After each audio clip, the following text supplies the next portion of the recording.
Good morning বন্ধুরা, সবাই কেমন আছো? আশা করি সবাই ভালো আছো আর আমরা ভালো আছি।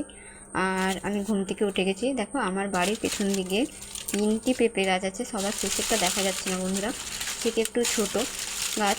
আর সামনে গাছটিতে দেখলে তো অনেকগুলো পেঁপে ধরেছে। আর এই মাঝের গাছটিতে ধরেছে 2টো কি 3টে, তার মধ্যে পড়ে গেছে। এটাই রয়েছে একটা আমার জন্য, সেটি পেকে গেছে।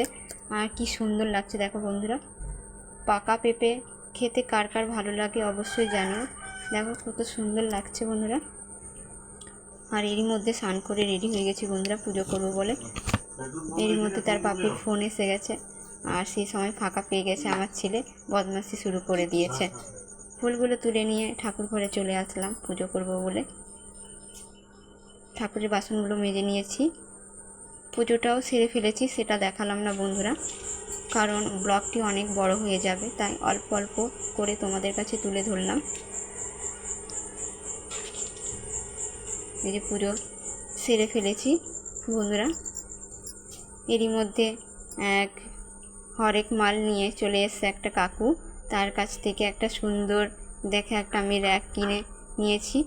ঠাকুর ঘরে রাখার জন্য র্যাকটি কেমন হবে অবশ্যই জানিও।